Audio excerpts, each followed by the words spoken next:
Praise lord. ప్యానల్లో ఉన్న సభ్యులందరికీ కూడా ప్రభునామంలో వందనాలు తెలియజేస్తున్నాను. ఇంత చక్కటి చల్లని సమయంలో ఈరోజు 4వ తారీఖు సెప్టెంబర్ మాసంలో 10వ ప్రకటన గ్రంథ స్టడీకి నడిపించిన దేవదేవునికి మహిమ, మనలో ఉండి మనం నడిపించిన యేసయ్యకు స్తోత్రములు స్తుతులు చెల్లిస్తూ, ఆత్మ తండ్రి మీరు మాకు తోడుగా ఉండి నడిపించమని వేడుకుంటున్నాం. మీ అందరూ కూడా ఇప్పటికైతే దగ్గరగా ఓన్లీ 41% అటెండ్ అయ్యారు. Strength has to be increase కావాలి. 22కే వచ్చారు. ఎందుకనగా అతి శ్రేష్టమైనటువంటి ఒక విషయాన్ని మనం ధ్యానిస్తున్నాం. Who is antichrist, when he will come, what are the circumstances are going to be happened in the world. వాటికి లేఖనాల ప్రకారం ఎలా మనం ధ్యానించగలము, తెలుసుకోగలము. ఈ విషయాలను తెలుసుకోవడానికి ఆసక్తి కలిగి జాగ్రత్తగా ధ్యానిస్తే తప్ప అర్థం కానటువంటి విషయాలు లోతులో వివరిస్తున్నాను. కనుక అందరూ ఇన్ టైంలో రావాలని క్రూ మెంబర్స్ మీకు వాట్సాప్ అప్లికేషన్ ద్వారా మెసేజ్ పెడుతున్నారు. అనేక రకాలుగా సహాయ సహకారాలు అందించడానికి సిద్ధంగా ఉన్నారు. Please try to join early. ఇప్పటికో 46 వచ్చారు, రఫ్గా 50 అయి ఉండొచ్చు. ఏదేమైనప్పటికీ దయచేసి గమనించండి, మంచి అవకాశము సద్వినియోగపరుచుకుందాం. ఈ రోజులలో దొరకనటువంటి అవకాశాన్ని తల్లి మనం దీవించడానికి అనుగ్రహించాడు. ప్రార్థన. మిక్కిలి ప్రేమాకనికరం కలిగిన మహోన్నతుల పరిశుద్ధుల మీ బంగారు పాదించేందుకు చిన్నమందగా వచ్చి ఉన్నాం. ప్రకటన గ్రంథంలో ధ్యానించడానికి మీరు ఇచ్చిన ఈ సమయం బట్టి మనం తెలుస్తున్నాం. 10వ భాగమును ప్రకటన గ్రంథంలోని విషయంలో తెలుసుకుంటకు ఆ జ్ఞానము చాలదని మనకు తెలుసు. ఆత్మదేవ మీరే మాకు వివరించాలి. ఈ ప్రసన్నత మా మధ్యలో ఉండాలి. యేసయ్య మమ్మలను సరైన మార్గంలో నడిపించడానికి మీరు ఏర్పరిచినటువంటి గొప్ప అవకాశము,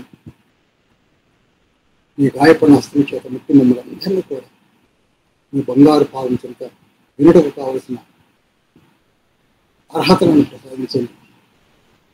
తండ్రి, మీ బిడ్డలను మీ నామం గ్రహించి ఉన్నాం, మీ పాదం చెంత ఉన్నాం. ఎందరికో లేని ఆధిక్యతను మీరు మాకు ఇస్తున్నారు. నాతో మాట్లాడడానికి సిద్ధంగా ఉన్నారు. మీరే మాతో మాట్లాడారు. మీ ప్రసన్నత మా మధ్యలో ఉంచండి. మీ గొప్ప కార్యములు మా ఇంట్లో జరిగించండి. జాయిన్ అయిన వారిలో నుండి మంచి ప్రీచర్స్ లేవనెత్తండి, స్కాలర్స్ లేవనెత్తండి, ప్రొఫెసర్స్ లేవనెత్తండి, ప్రవక్తలుగా అభిషేకించండి. ఆగోరంలో గొప్ప సేవ చేయటప్పుడు ముందుకు సాగే దివ్యమైన జ్ఞాన సంపదను ఈ బిడ్డలకు మాకు అనుగ్రహించండి. యేసయ్య పరిశుద్ధ నామంలో అతి వినయంతో వేడుకుంటున్నాం పరమ తండ్రి. ఆమేన్, ఆమేన్, ఆమేన్. గడిచిన రోజులలో 5 కీస్ల గురించి మనము ధ్యానించడం జరిగింది. యాంటిక్రైస్ట్ని తెలుసుకోవడానికి ఏ విధంగా ఆయన కాల నిడివి ఉంటుందని, అంత్యవారము ఎన్ని సంవత్సరాలు ఉంటాయని, అంచెవారం ఎప్పుడు ఆరంభమవుతుందని, ఈ విషయాన్ని తెలుసుకోవడానికి 5 కీస్ని మనం ధ్యానించాం. ఒకసారి జ్ఞాపకం చేసి ముందుకెళ్తాను. మొట్టమొదటి కీ ఏమిటనగా, అంచెవారంలో ఫస్ట్ హాఫ్, అంచెవారం అనగా 7 years అని, 7 yearsలో మొట్టమొదటి హాఫ్ పీరియడ్ ఏమిటనగా 3.5 years లేక 42 months. ఈ కాలంలోనే యాంటీ క్రైస్ట్ ఉంటారు. దీనిని మనము ప్రకటన గ్రంథం 11వ అధ్యాయము 1-2 వచనాల్లో చూసేశాం. ఆ తర్వాత సెకండ్ హాఫ్ కూడా మళ్ళీ 3.5 years ఉంటుంది. 1260 days ఆర్ కాలములు అర్ధకాలం అని కూడా ధ్యానించాం. ఇది ప్రకటన గ్రంథము 12వ అధ్యాయం 6వ వచనంలో చూశాం. ఇవి 2 రెఫరెన్సులు కేవలము కాల నిడివిని గుర్తించడానికి మాత్రమే. ఫస్ట్ హాఫ్ 3.5 years అని, సెకండ్ హాఫ్ కూడా 3.5 years అని, వెరసి 7 years అని తెలుసుకోవడానికి మాత్రమే. అంతకు మించి ఆ 12వ అధ్యాయంలో ఉన్న ఎసెన్స్ కానీ, ఇటు 11వ అధ్యాయంలో ఉన్న ఎసెన్స్ని కానీ మనం ఏం ధ్యానించలేదు. కేవలము అంచెవారము లేక last week off the Daniel బుక్లో 9th chapterలో ధ్యానించిన వాటి యొక్క వివరణ తెలుసుకున్నాం అంతే. ఫస్ట్కి వచ్చేసి ఫస్ట్ హాఫ్ 3.5 years, సెకండ్కి వచ్చేసి సెకండ్ హాఫ్ 3.5 years, థర్డ్కి వచ్చేసి 70 వారముల జటిల లెక్కను మనము ధ్యానించాం. 69 weeks ప్లస్ లాస్ట్ వీక్ కలిపి 70 వారములని ధ్యానించేశాం. ఈ 3 కీస్ ద్వారా యాంటీ క్రైస్ట్ లాస్ట్ వీక్లో వస్తున్నాడు అని 70వ వారంలో మనము తెలుసుకున్నాం. అది దానియేలు గ్రంథము 9వ అధ్యాయము 27వ వచనం అని కూడా ధ్యానించాం. ఇక పూర్తికి ఒకడు వస్తాడు, అతనే యాంటీ క్రైస్ట్. వచ్చి ఒక నిబంధనను స్థిరపరుస్తాడు. స్థిరపరిచి అర్ధవారానికనగా 3.5 years కావడంతో భంగపరుస్తాడు అనేది 4వ కీగా ధ్యానించాం. 5వ కీ ఏమిటనగా, బెల్షాసరు కాలంలో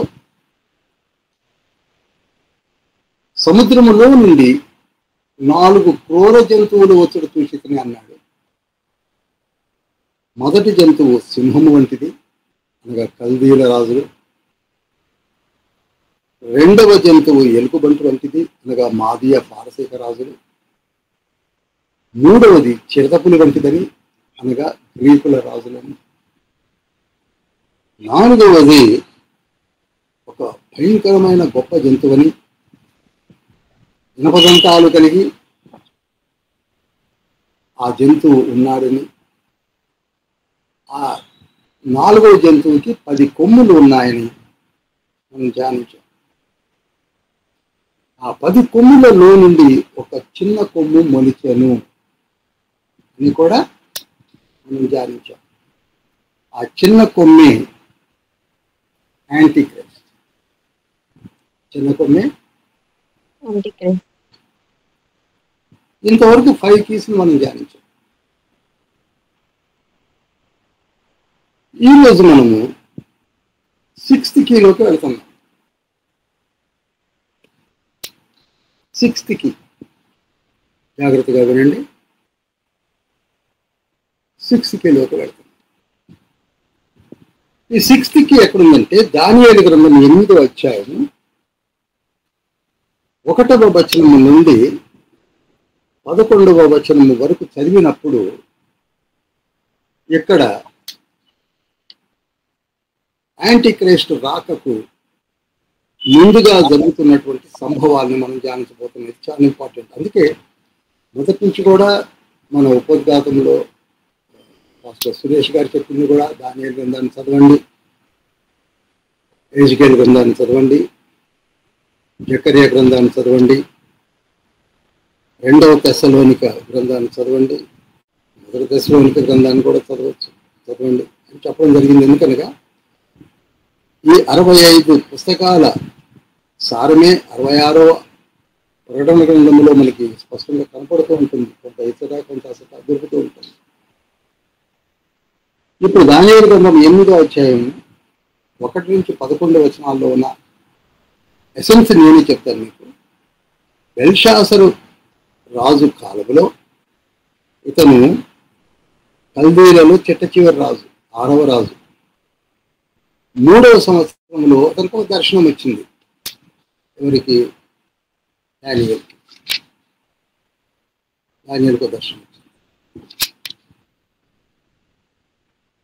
అతను ఈ దర్శనాన్ని చూస్తున్నప్పుడు ఎక్కడున్నాడో కూడా క్లియర్గా వివరించాడు. అతను ఏలాము దేశంలో ఉన్నాడు. ఏలాము దేశం అనగా ప్రజెంట్ ఇరాన్, మాదియా పారసీకుల దేశం. అది ఈయన ఉన్నదేమో బబులోను, చూస్తున్నదేమో ఏలాము దేశంలోనికి వెళ్ళి. చూసారా, ఈయన ఉన్నది బబులోను, బెల్షాసర్ పరిపాలన బబులోను. అర్థమవుతుంది అనుకుంటున్నాను. బబులోను రాజ్యంలో ఉంది. ఒక్కడిద్దరు ఓపెన్లో ఉండండి నాతో మాట్లాడడానికి. ఎందుకంటే నేను మొదటి నుంచి చెప్తున్నాను, బ్లాంక్గా ఉండకుండా, పాయింట్ బ్లాంక్ ఉండకుండా. ఆయన ఉన్నది బెల్షాసర్ యొక్క రాజ్య పరిపాలన కాలంలో ఉన్నాడు, బబులోను దేశంలో ఉన్నాడు. కానీ దర్శనములో చూస్తున్నది ఏమిటంటే ఏలాము దేశముగా ఇరాన్, ప్రజెంట్ ఇరాన్ దేశంలో ఉన్నాడు. దాని క్యాపిటల్ సిటీ షూషన్ కోట, అక్కడ ఉన్నాడు. అక్కడ ఒక నది కూడా ఉంది, దాని పేరు ఓలై నది. అక్కడ ఉన్నప్పుడు ఈయన ఒక దర్శనాన్ని చూస్తున్నాడు. ఈయన అక్కడికి వెళ్ళాడు, అక్కడ చూస్తున్నాడు. ఏంటంటే అక్కడ ఒక పొట్టేలు చూశాడు. ఆ పొట్టేలుకి 2 కొమ్ములు ఉన్నాయట. ఆ 2 కొమ్ముల్లో ఒక కొమ్ము కంటే 2వ కొమ్ము ఇంకా పెద్దగా ఉందట. మొదటి కొమ్ము తర్వాత 2వ కొమ్ము మొలిచిందని కూడా చెప్పాడు. అనగా అర్థం ఏమిటంటే ఇదే నటోరియస్ కింగ్, బ్రూటల్ కింగ్. ఇక మరలా చెప్తున్నాను, మాదియా పారసీక రాజులు 13 మంది. ఈ డీటెయిల్స్ కావాలంటే మన క్రూ మెంబర్స్ని అడిగి తీసుకోవచ్చు. చెప్పండి, మాదియా పారసీక రాజులు ఎంతమంది? 13 మంది. ఆ 13 మందిలో చిట్ట చివరి రాజు ఇతను. ఈ పొట్టేలుని మనకి ఫిగరేటివ్గా కనపడుతున్నాడు చూసారా. మెటఫారికల్లీ యూజ్డ్ వర్డ్ ఇస్ పొట్టేలు. ఆ పొట్టేలు ఎవరో కాదు, మాదియా పారసీకుల రాజైన చివరి రాజు. అతని పేరే దర్యావేష్ III. నోట్ చేయండి, అతని పేరేంటండి? ఈయన చివరి రాజు. Notorious king, brutal king, brutal king. ఇప్పుడు ఏం చేస్తున్నాడంట 4వ వచనంలో, సందీప్ కొంచెం చూసి మీతో పెట్టేసేయండి వెంటనే. ఇతను ఏం చేస్తున్నాడంటే పశ్చిమంగాను, ఉత్తరముగాను, దక్షిణముగాను పొడుస్తున్నాడు. అంటే ఏంటి? ఇతను ఎంపరర్గా మారిపోయాడు. ఇతను మహాచక్రవర్తిగా ఉన్నాడు కనుక అటు పడమరకు, ఉత్తరానికి, దక్షిణానికి కూడా ఇతను కాలు దూవుతున్నాడు. యుద్ధాలకి బెదిరిస్తున్నాడు అందరినీ. ఎందుకనగా ఈయన చక్రవర్తి కనుక. ఎవరు? పొట్టేలను మెన్షన్ చేయబడినటువంటి దర్యావేష్ III. ఆయన్ని పట్టడానికి ఎవరి వల్ల కాదు. ఇట్లు జరగగా దాన్ని ఎదిరించుటకైనను, అది పట్టకుండా తప్పించుకున్నట్లయినను ఏ జంతువునకు శక్తి లేకపోయాను. తనకిష్టమైనట్టుగా జరిగించచ్చు, బలము చూపుచూ వచ్చెను అని 4వ వచనంలో ఉంది. అంత బూటల్కి విర్రబీగుతున్నాడు.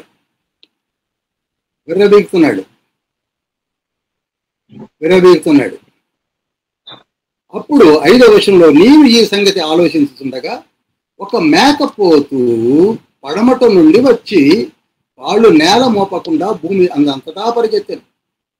దానికి 2 కన్నులు, మధ్య ఒక ప్రసిద్ధమైన కొమ్ము ఉండేను. ఇతను ఎవరో కాదు, అలెగ్జాండర్. నోట్ చేస్తున్నారు కదా? పొట్టేలు ఎవరండి? మాదీయ పార్శికలలో చిట్ట చివరి రాజు. మరి మేకపోతే ఎవరండి? అలెగ్జాండర్. అలెగ్జాండర్ గ్రీకుల రాజు.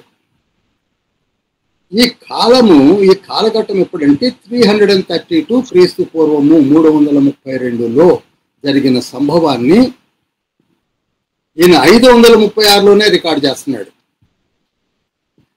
దగ్గరగా 200 సంవత్సరాల తర్వాత జరగబో సంగతిని రికార్డ్ చేస్తున్నాడు. ఎవరు? చూసారా? 200 సంవత్సరాలకి ఎలా జరుగుతుందో మొట్టమొదటిగానే దర్శనం ద్వారా ఖచ్చితంగా చూస్తూ, అదేంటి ప్రవక్త అంటే అలా ఉంటారు. హల్లెలూయా. ప్రవక్తలు అంటే అలా ఉంటారు. మన దగ్గర ఇప్పుడు చెప్పుకున్నట్టు కాదు, కడుపుతో ఉన్నవాడు స్త్రీ అని లేకపోతే పురుషుడని, ఎటు కాకపోతే కనపడకుండా పోవడం కాదు. ఇక కొడుకు పుడతాడని చెప్తాడు, తీరా కూతురు పుడితే కనపడ్డు. ఇవి ప్రవచనాలు కావు. ప్రవచనాలు అంటే ఇలా ఉంటాయి. ఆయన ఉన్నది బబులోనులో, చూస్తున్నది ఏలాం దేశము, ఓలాయి నది పక్కన ఉన్నాడు.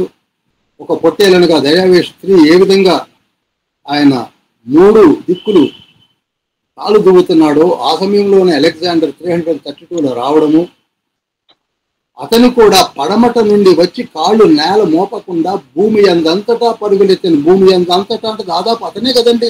ఇండియా కూడా వచ్చాడు, మీకు తెలుసు. భారతదేశానికి వచ్చాడు అలెగ్జాండర్. పురుషోత్తమును సైతం జయించి తను సింహాసనంలో కూర్చుండబెట్టి ఉదారతముతో I always honour the kings అని చెప్పేసి వెనక్కి తిరిగి వెళ్ళిపోయినటువంటి ఒక గొప్ప చక్రవర్తి అలెగ్జాండర్ గ్రేట్. ఆయన 2 తల్లుల మధ్య ఒక ప్రసిద్ధమైన కొమ్ము ఉండెను అని 5వ వచనంలో కనపడుతున్నాను. 6వ వచనం, ఈ మేకపోతు నేను నది పక్కన నిలుచుడు చూసిన 2 కొమ్ములు గల పొట్టేలు సమీపంలోకి వచ్చి భయంకరమైన కోపంతోనూ బలముతోనూ దాని మీదకి ఢీకొని వచ్చాయి. యుద్ధం జరిగిందండి. యుద్ధం ఎప్పుడు జరిగింది? 332లో జరిగింది. ఎవరెవరు జరిగింది? ఏలాము దేశపు రాజు అయినటువంటి అలెగ్జాండర్ కి భీకర యుద్ధం జరిగింది. అవి 2 కూడా భీకరమైన యుద్ధం జరిగింది. ఎందుకంటే because these 2 kings are having enough military, బాగా ఉన్నారు, మంచి నిపుణత కలిగినటువంటి సైన్యం కూడా ఉంది. అయితే అలెగ్జాండర్ సైన్యం ముందు ఈ దర్యావేషు స్త్రీ నిలవలేకపోయాడు. అందుకే అలెగ్జాండరు ఆ పొట్టేలు యొక్క 2 కొమ్ములను పగలగొట్టేశాడు. అంటే దర్యావేషు స్త్రీ ఏమైపోయాడండి? పదవిచ్యుతుడైపోయాడు, ఓడిపోయాడు, చివరికి తన సింహాసనాన్ని పోగొట్టుకున్నాడు. ఇప్పుడు ఎవరు గెలిచారు? అలెగ్జాండర్ గెలిచారు. అలెగ్జాండరు 7వ వచనం చదివితే మీకు అర్థమైంది. దాని బలమును అణిచి ఆ పొట్టేలను తప్పించుకోక ఎవరి చేత కాకపోయినప్పటికీ అలెగ్జాండర్ వచ్చి ఆ పని చేశాడు.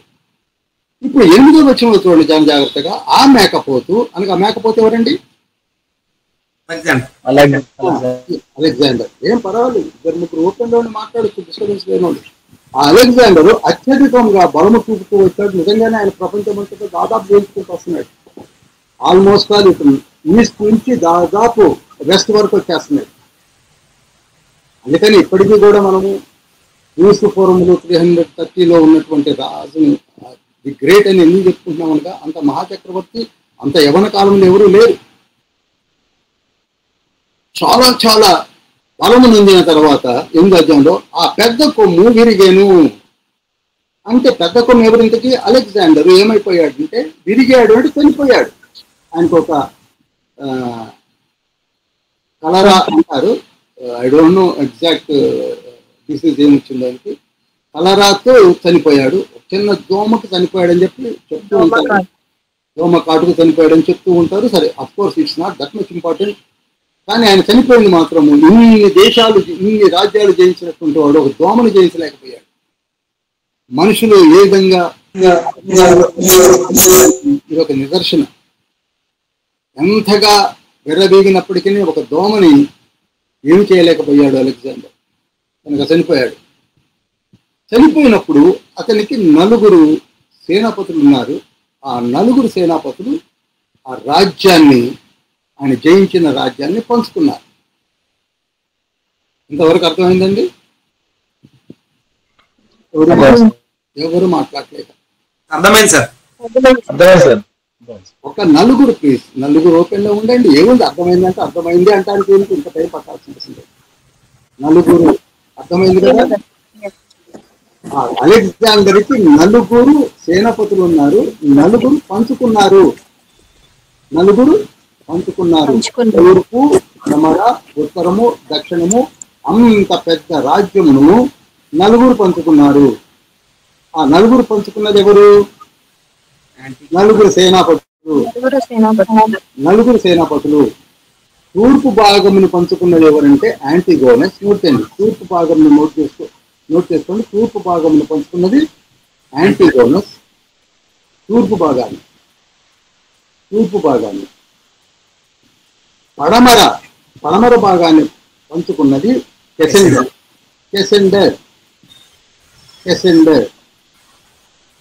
ఉత్తర భాగాన్ని పంచుకున్నది సెల్యూకస్. దక్షిణ భాగాన్ని పంచుకున్నది టలోమియులు. 4 భాగాలు పంచుకున్నారు కదండి.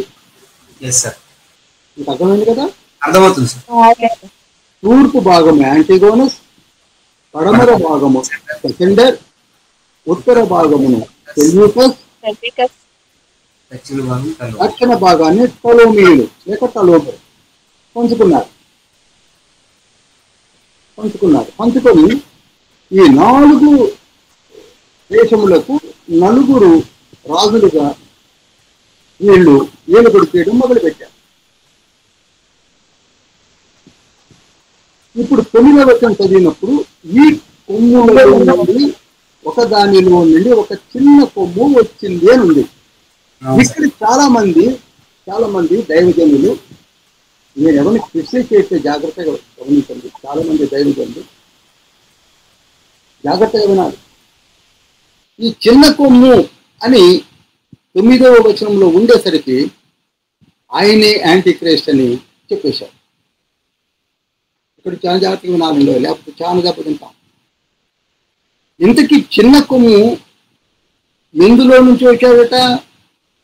ఈ నలుగురు గ్రీకుల రాజులు ఏలుబడి చేస్తుండగా ఆ నలుగురు రాజులలో సెల్యూకీయులు లేక సెల్యూకస్ అనే రాజుల యొక్క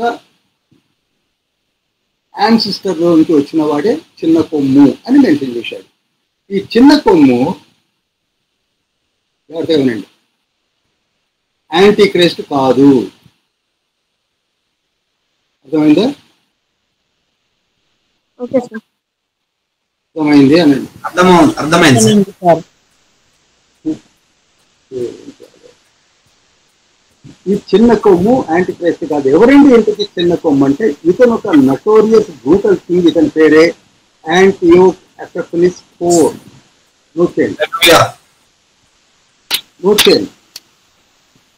యాంటియోక్ ఎపిఫెనీస్ IV.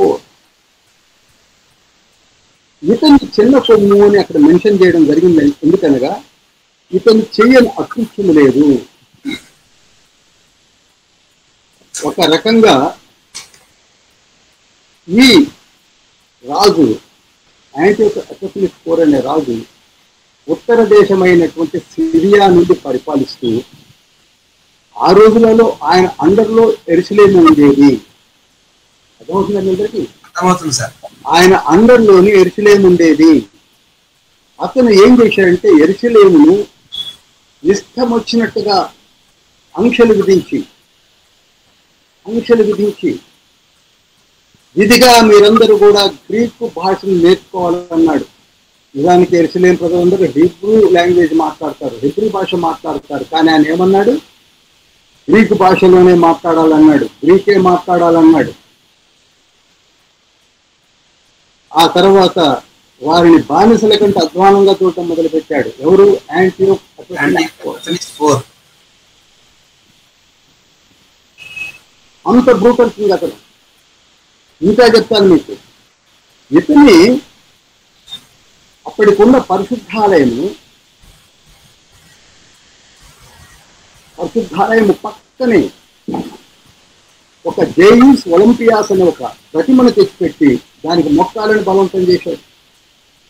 పరిశుద్ధాలయంలోనికి మీరు వెళ్ళడం కాదు, ముందు ఈ దేవతకు మొక్కండి అన్నాడు. ఆ దేవత పేరేం పేరు? జేయూస్ ఒలింపియాస్. మొక్కాలని చెప్పాడు. ఇంకా కసిగల పనులు చాలా చేశాడు. ఒక పందిని వధించి పంది రక్తాన్ని తీసుకొని వచ్చి ఆ ఎరుసలేము బలిపీఠాల మీద ఒలికించాడు. అంత బ్రూటల్ కింగ్ ఎవరు అనుకుంటున్నారు? అది కూడా గుర్తుపెట్టుకోండి, 4. ఇతన్ని అక్కడ లేఖనము చిన్న కొమ్ము అని మెన్షన్ చేశాడు. అనగా ఎప్పుడైనా గుర్తుంచుకోండి, బైబిల్లో ఒక్కసారి జరిగినటువంటి ఒక సంభవము మరలా జరగడానికి కూడా వీలుంటుంది. దాన్ని డీఎలిటివ్ ప్రాపర్టీ అంటారు. ప్రాపర్టీ అనగా ఒకసారి జరుగుతుంది, అటువంటి సంభవమే మరలా జరగడానికి ఛాన్సెస్ ఉంది. మీకు అర్థమవుతుంది సార్. దాన్నే డీఎలిటివ్ ప్రాపర్టీస్ అంటారు. ఇప్పుడు మీకు చిన్న ఉదాహరణ చెప్తాను. కీర్తన గ్రంథం 41వ అధ్యాయం 9వ వచనంలో, నాకు భోగి చేసిన నా విహితుడు నన్ను కనుటకు మణిమలేపను అని ఒక కీర్తనకారుడైన దావీదు రాశాడు. అక్కడ అర్థం ఏమిటంటే, తనతో భోగి చేసి తనతోనే తన దగ్గరనే అంతరంగ శిష్యుడుగా ఉన్నటువంటి ఒక వ్యక్తి తనని చంపడానికి ప్రయత్నం చేశాడు. అతని పేరే అహీతోపేలు. అందుకు రాశాడు అక్కడ ప్రాపర్టీ, నాతో భోజనం చేసిన నా విహితుడు అనగా స్నేహితుడు నన్ను కనుటకు తన మడమ ఎత్తును అనగా ఎవరు లేపింది? అహీతోపేలు. అయితే ఈ 41వ కీర్తన 9వ వచనాన్ని ఇస్కరియోతు యూదా కూడా మనం వాడతాం. యేసుక్రీస్తు ప్రభు వారితో భోజనం చేసి యేసుక్రీస్తు ప్రభు వారిని పట్టించడానికి 30 వెండి నాణేలకు అమ్మివేస్తానని ఒప్పందం చేసుకొని స్నేహితుడాన్ని ముద్దు పెట్టి అప్పచెప్పినటువంటి యూదాకి దీన్ని అప్లై చేస్తాం. 41:9 అనగా అక్కడ వాడబడినటువంటి ఆ ప్రవచనము మరలా ఇక్కడ వాడడానికి సిద్ధంగా నెరవేర్చబడింది అని చెప్పవచ్చు. కనుక దీన్ని డీఎలిటివ్ ప్రాపర్టీస్ అంటారు. కనుక సెల్యూకీయుల రాజ్య పరిపాలనలోనే ఒక చిన్న కొమ్ము వచ్చింది. ఆ చిన్న కొమ్ము ఎవరండి? ఇంతవరకు అర్థమైంది కదా? ఎక్కడ చిన్న కొమ్ము యాంటీ క్రైస్ట్ ప్రజెత్తకండి. చెప్పేవాడు చెప్పారు పాపం, వాళ్ళు ఇంతగా వాళ్ళు ఏం అంటలే. I'm not criticising any one. Just నేను ఏం చేస్తున్నంటే కొంచెం తొందరపాటు, ఎక్కువగా ధ్యానించకపోవడం అంతే, అంతకంటే ఉందండి. ధ్యానిస్తే తెలుస్తుంది, ధ్యానించకపోతే మనకు థర్డ్ టేబుల్ కూడా తెలవకపోవచ్చు. థర్డ్ టేబుల్ కూడా క్యాలిక్యులేటర్ తీసుకుంటాం. 3 2 ఎంత అంటే క్యాలిక్యులేటర్ ఇవ్వమంటాం. కనుక ఇక్కడ ధ్యానించడమే తప్ప ఇందులో ఎవరు గొప్పవాళ్ళు తక్కువవాళ్ళు భేదవాళ్ళు తెలివి తక్కువవాళ్ళు అని అంటలేదు. జాగ్రత్త గమనించండి, వీళ్ళు కూడా గమనించండి. కనుక చిన్న కొమ్ము ఇక్కడ మొలిచింది ఎవరండి? యాంటియోక్ ఎపిఫనీస్ 4. ఇతడు చేసిన అకృత్యాల గురించి మీకు చెప్పాను. గర్భిణీ స్త్రీలను ఇబ్బంది పెట్టాడు. అందమైనటువంటి ఇజ్రాయేల్ పిల్లలందరినీ కూడా ఇష్టం వచ్చేట్టుగా చేశాడు. ఇవన్నీ ఇంకా చెప్పడం అనవసరం. మీరు కావాలంటే ఒకసారి దానియేలు గ్రంథము ఆ క్లిప్పింగ్స్ అన్నీ ఉన్నాయి. మన 2 మెంబర్స్ అడిగితే మీకు ఆ క్లిప్పింగ్స్ పంపిస్తారు, చదవండి. అద్భుతమైన 6 7 ఎపిసోడ్స్ చెప్పాను నేను. చదివితే మీకు దానియేలు గ్రంథం అర్థమైపోతుంది. ఇప్పుడు ఈ యాంటియోక్ ఎపిఫనీస్ ఏ విధంగా అయితే వచ్చి అతను కూడా ఒక గొప్ప రాజుగా ఎదిగిపోయి నానా అకృత్యపు పనులు చేశాడు. ఈ యాంటియోక్ ఎపిఫనీస్ ఈ చిన్న కొమ్మని పిలువబడినటువంటి 8వ అధ్యాయం 9వ వచనంలో పిలువబడినటువంటి ఈ కొమ్మే వీళ్ళని అణిచింది ఎవరో కాదు, మక్కాబీయులు. ఎవరండి? మక్కాబీయులు. ఇక ఇంతకు మించి నేను అందులోకి వెళ్ళను. మక్కాబీయుల గురించి చెప్పాలంటే మక్కాబీయుల నుంచి రిప్రజెంట్ చేసిన మత్తతీయ గురించి చెప్పాలి. మత్తతీయకి 5 పిల్లలు ఉన్నారు, 5 కుమారులు ఉన్నారు. వాళ్ళందరూ సపోర్ట్ తీసుకొని ఈ యాంటియోక్ ఎపిఫనీస్ మీదకి తిరగబడదాము అనుకున్న సమయంలోనే దేవదేవుడే యాంటియోక్ ఎపిఫనీస్ ఒక వింతైన జబ్బుకు గురి చేసి చూస్తుండగానే అతని మజిల్స్ అన్నీ కూడా ఇనాక్టివ్ అయిపోయి పని చేయకుండా ఆక్రాందనతో అరిసి తెచ్చిపోతాడు. ఒక రకంగా చెప్పాలంటే మక్కాబీయులు ఆయన జయించిందేం కాదు, అతనే he lost his Kingdom only because of his illness. ఒక డిసీజ్ వచ్చి, వింతైన డిసీజ్ వచ్చి చచ్చిపోతాడు. ఎప్పుడైనా గుర్తుంచుకోండి, దేవునికి ఎదురు తిరిగిన వారు ఎవ్వరు కూడా పట్ట కట్టిన వారు లేరు. నేను మరలా చెప్తున్నాను, దేవుని కార్యాలకు అందుకే ఎదురు తిరగకండి, దేవుని దాసుని అంగీకరించకండి, దేవుని దాసుని క్రిటిసైజ్ చేయకండి. ఎందుకు దేనికోని ఎందుకు గొడవ? దైవజనుల జోలికి మనం పోవడం దేనికి? కొంత నోరు వారేసుకుంటూ ఉంటారు, ఆయన అలా, ఈయన ఇలా, ఆయన అలా కోడు, ఈయన ఇలా కోడు. అసలు ముందు నీ సంగతి చూసుకో. పట్టుమని 10 నిమిషాలు ప్రార్థన చేయలేవు, అరగంట సేపు బైబిల్ చదవలేవు, అందరినీ క్రిటిసైజ్ చేస్తాం. మనం అన్ని తప్పులే అంటాం. 66 పుస్తకాలు తప్పులు వెతికేవాళ్ళు బయలుదేరారు. మన జీవితాలు తప్పులు వెతుక్కోలేదు. We are not in a position to think about our results అని విచారకరం. కనుక ఈ కాలము 175 బీసీ కాలము, 175 బీసీ కాలం. మీకు ఇంకా చెప్పాలంటే ఇదే పీరియడ్ కొంచెం +- అశోకుని యొక్క పరిపాలన మన ఇండియాలో జరుగుతూ ఉంటుంది. చరిత్రను చూడండి బాగా. అశోక చక్రవర్తి ఇండియాలో జరుగుతున్నప్పుడు అక్కడ ఆల్మోస్ట్ ఆల్ యాంటీయోకస్ ఎపిఫనీస్ IV యొక్క పరిపాలన జరుగుతూ ఉంటుంది.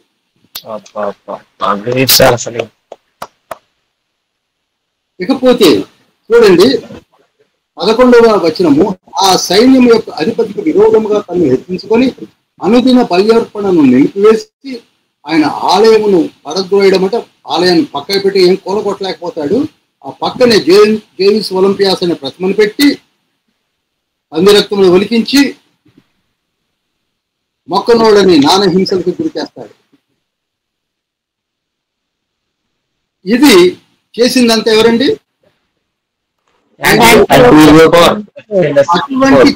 అటువంటి చిన్న కొమ్మే మరలా రాబోతున్నాడు అని మనము దానియేలు గ్రంథము 7వ అధ్యాయం 8వ వచనంలో చూసాం. ఇంకొకటి అర్థమైందండి?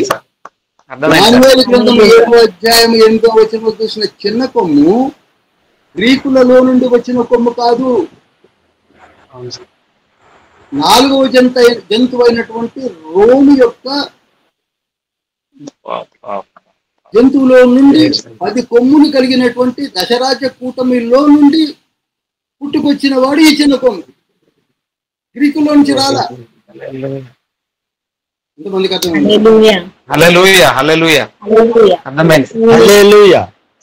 ఇంకా మీరు డీటెయిల్స్ గా తెలుసుకోవాలంటే దానియేలు గ్రంథము 11వ అధ్యాయాన్ని నేను చక్కగా విశ్లేషించాను. ఆ క్లిప్పింగ్స్ కూడా మీరు ఈ సందీప్ కానీ, సురేష్ కానీ, లేకపోతే ఫిలిప్ అని ఆసిఫాబాద్లో ఉన్నాడు అతనికి కానీ అడిగినట్లయితే, రవికుమార్ ఉన్నాడు అతను అడిగినా కానీ మీకు పంపించడానికి ఆ క్లిప్పింగ్స్ని, ఆ లింక్స్ని పంపిస్తారు. ఇప్పుడు అర్థమైందండి? అర్థమైంది సార్.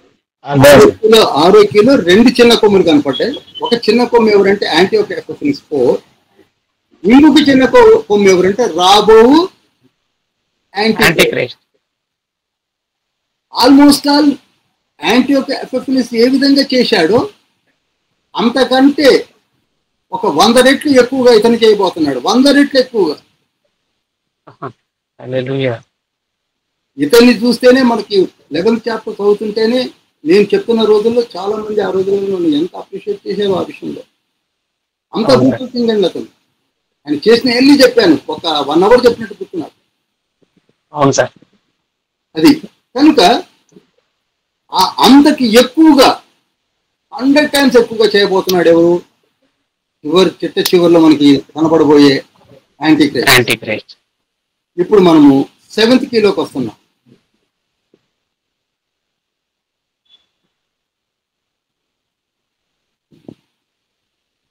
యాంటీక్రైస్ట్ చిన్నగా బయటపడుతున్నాడు. 7th key ఏమిటనగా, ఈ విధంగా పరిస్థితులన్నీ 7 వారాలు ఏమిటో తెలుసుకొని, ఎక్కడెక్కడి నుంచి ఎలా వస్తాడో తెలుసుకొని మనము ఉన్న తరుణములో మరి ప్రపంచ పరిస్థితులు ఎలా మారుతాయి, ఇప్పుడు మనము ప్రజెంట్ పాలిటిక్స్ కానీ, ప్రజెంట్ జాగ్రఫికల్ కండిషన్స్ని కానీ, ఎకనామికల్ స్టేటస్ కానీ, ట్రేడ్ కానీ, డెవలప్మెంటల్ యాక్షన్స్ కానీ, మామూలు ఆయుధాన్ని తయారు చేసుకున్నారు. యాటమిక్ ఎనర్జీస్ కూడా మా దగ్గర ఉన్నాయని, సెటిలైట్ వీటిని ఏర్పాటు చేసుకొని చాలా చాలా ఎదిగిపోయినటువంటి ఆధునిక ప్రపంచంలో ఉన్న ఈ స్థితిలో ఈ యాంటీక్రైస్ట్ ఎలా వస్తాయి? ఇది ప్రశ్న. ఇప్పుడు అగ్రరాజ్యాలు ఎవరంటే అమెరికా అని చెప్పేస్తాం, యుఎస్ఏ, పడమర దిక్కున ఉన్నటువంటి యుఎస్ఏ, వెస్ట్ నార్త్ లో ఉన్నటువంటి ఇంగ్లాండ్, ఎక్స్ట్రీమ్ నార్త్ లో ఉన్నటువంటి Russia, Moscow, Turkey, east side లో ఉన్నటువంటి చైనా కావచ్చు, మధ్య ఆసియాలో ఉన్నటువంటి జర్మనీ, స్పెయిన్,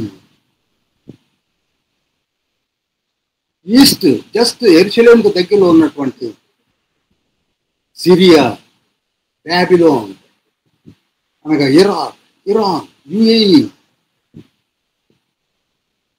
పాకిస్తాన్, ఇండియా, ఇవన్నీ కూడా పుంజుకుంటున్నాయి. ఎవరికి వారే మేము ర్యాంక్స్ వేసుకొని 10th లో ఉన్నాం, 9th లో ఉన్నాం, 8th లో ఉన్నాం అని చెప్పుకుంటున్నారు. ఇటువంటి సిచ్యువేషన్లో యాంటీక్రైస్ట్ ఎలా వస్తాడు, ఏ విధంగా తాను చేజిక్కించుకోబోతున్నాడు? 197 countries are there today as per the census. ఎలా ఆ పవర్ని తీసుకోగలడు? ఇది 7th కి, ఇది 7th కి. ఎలా చేజిక్కించుకోగలడు అనగా, దేవుడే తన ఎండ్ డేస్ని దగ్గరికి తీసుకొని రావడానికి తన ప్రణాళికను సిద్ధపరుస్తున్నాడు. హల్లెలూయా. ఏది చేసినా యెహోవా తండ్రి చేస్తాడు. ఆల్రెడీ ఆ ప్రోగ్రాంలో తండ్రి ఉన్నాడు, మొదలు పెడుతున్నాడు. ఆ ప్రోగ్రాం ఏమిటంటే యెహెజ్కేలు గ్రంథములో ఉన్న 38వ యుద్ధము. నోట్ చేయండి. ఏ విధంగా తండ్రి తన ప్రోగ్రామ్ను స్టార్ట్ చేయబోతున్నాడు అనగా,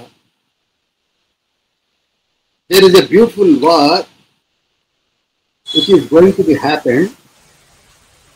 ఆ వార్ ఎక్కడుందంటే యెహెజ్కేలు గ్రంథము 38. మీరు చెప్పాలి. 38.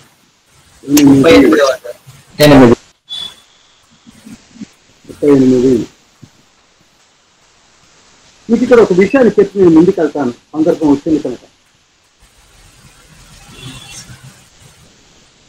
యెహెజ్కేలులో 3 చాప్టర్లు ఉన్నాయి, 37, 38, 39. ఎన్ని ఉన్నాయండి? 3 చాప్టర్లు, 37, 38, 39. 37వ చాప్టర్ కూడా యుద్ధమే, 38వ చాప్టర్ కూడా యుద్ధమే, 39వ చాప్టర్ కూడా యుద్ధమే. ఈ 37వ చాప్టర్లో మనం ఎంతవరకు ఎండిపోయిన ఎముకల్ని జాయింట్ చేసి జీవం పోసి అని చెప్పుకొని వదిలేస్తూ ఉంటాం, అంతవరకే పెడతాం, అంతకు మించి ముందుకు వెళ్ళాం. కానీ ఈ 37వ చాప్టరే 1967లో 1967లో ఒక యుద్ధము జరిగినప్పుడు ఏ విధంగా ఇజ్రాయేలీల్ని తండ్రి యుద్ధానికి నడిపించాడో అది వివరించిన గ్రంథమే, అధ్యాయమే 37వ అధ్యాయం. అర్థమైందండి? 6 days వార్ జరుగుతుంది. నోట్ చేయండి. 6 రోజులు యుద్ధం జరుగుతుంది. 1967 జూన్ 5 నుండి, మళ్ళీ చెప్తున్నాను, 1967 జూన్ 5 నుండి జూన్ 10 వరకు 6 days జరుగుతుంది యుద్ధం. ఏ అధ్యాయంలో ఉంది ఇది? 37వ అధ్యాయం. Exactly correct. ఈ 6 రోజుల యుద్ధంలో యెరూషలేము చుట్టూ ఉన్నటువంటి అరబ్బులు దగ్గరగా పెద్ద సైన్యంతో హుస్సేన్ అనే రాజు లీడ్ చేస్తాడు. హుస్సేన్ లీడ్ చేసింది ఎవరంటే హుస్సేన్ అనే అరబ్ కింగ్ లీడ్ చేస్తాడు. చేసినప్పుడు 6 days యుద్ధం జరుగుతుంది. వీళ్ళు ఎలా వచ్చారో, ఎలా చనిపోయారో, ఏమైపోయిందో తెలియదు. కానీ కేవలం అప్పుడు ఉన్నటువంటి స్ట్రెంగ్త్ ఎంత తెలుసా? Only 40 lakhs of people are there in the Israel country. 40 లక్షల మంది ఉన్నారు. 40 లక్షల మంది ఖాళీ బలము ఉన్నటువంటి జనాభా కలిగినటువంటి ఆ దేశంలో 6 రోజులు యుద్ధం జరిగినప్పటికీ ఏమి చేయలేక అందరూ కూడా ఓడిపోయి వెనక్కి తిరిగి వెళ్ళిపోతారు. That is happened in the year 1967, hallelujah. June 5th to June 10th. ఇది ఆల్రెడీ హిస్టరీలో ఉంది, అందరికీ తెలుసుకోవాలి. ఇది 37వ యుద్ధం. ఇప్పుడు 38వ చాప్టర్ యుద్ధం తండ్రి ఆరంభిస్తున్నాడు. దేనికి? ప్రపంచమును ఒక తీసుకొని రావడానికి. ఈ యుద్ధాన్ని నేను పెట్టిన పేరు ఏమిటంటే ఆయిల్ వార్ అన్నారు. అవునానండి? Hallelujah. Oil war. Oil war అనగా నూనె కొరకు, నూనె కొరకైన ఒక యుద్ధం, ఒక ఘోర యుద్ధం జరుగుతుంది. ఇంతకీ ఎవరండి ఆ యుద్ధానికి వచ్చేది? ఎందుకు వస్తారండి ఆ యుద్ధానికి? ఈ యుద్ధానికి యాంటీ క్రైస్ట్కి ముందు ఉన్న సూచనలు ఎలాగండి? అనగా ప్రపంచంలో ప్రజెంట్ సిచ్యువేషన్ ప్రకారంగా నూనె బావులు ఎక్కడెక్కడగా ఉన్నాయో ఇప్పుడు ఎడారి ప్రాంతంలో అయినటువంటి యునైటెడ్ అరబ్ ఎమిరేట్స్ UAE కావచ్చు, ఇంకా చుట్టుపక్కల ఉన్నటువంటి ఇరాన్, ఇరాక్ దగ్గరలో ఉన్నటువంటి ఎడారి ప్రాంతములన్నింటిలో కూడా నూనె బావులు విపరీతంగా ఉన్నాయి. అందుకే ఈ రోజులో చూడండి, ప్రపంచంలో అత్యంత ధనవంతులు ఎవరంటే ఆయిల్ వెల్స్ కలిగినటువంటి వారు, అనగా క్రూడ్ ఆయిల్స్ కలిగినటువంటి వారు. డీజిల్ కావచ్చు, పెట్రోల్ కావచ్చు, గ్యాస్ కావచ్చు, ఏదైనా కావచ్చు, వాళ్ళ దగ్గర అపడినట్టుగా ఉంది. కనుకనే చూడండి, అరబ్ షేక్లు అంటారే, వారికి ఎంతో రిగార్డ్, కింగ్స్ లాగా ఉంటారు. మీరు చూశారో లేదో, వాళ్ళ వైట్ డ్రెస్ లో ఉండి ఒక చక్కటి సపరేట్ డ్రెస్ కోడ్ ఉంటుంది వాళ్ళకి. వాళ్ళకి మంచి హానర్ చేస్తారు. అత్యంత ధనవంతులు వాళ్ళు. అయితే ఇక్కడ జరిగేది ఏంటంటే, దేవదేవుడైన యెహోవా తండ్రి ఆ ఆయిల్ వెల్స్ అన్నింటినీ ఎండగొడుతున్నాడు. ఎండిపోతా ఎక్కడైతే విరివిగా ఆయిల్ దొరుకుతుందో ఆ బావులను చూస్తుండగా ఎండిపోతాయి. అంతకుముందు విపరీతంగా దొరికేటువంటి ఆయిల్ అన్ని ఎండిపోయి ఎక్కడ ఆయిల్ చుక్క లేకుండా పోతుంది. అనగా అత్యంత సంపన్నమైనటువంటి ఈ దేశాలు ఇప్పుడు నూనె లేని స్థితికి వస్తాయి.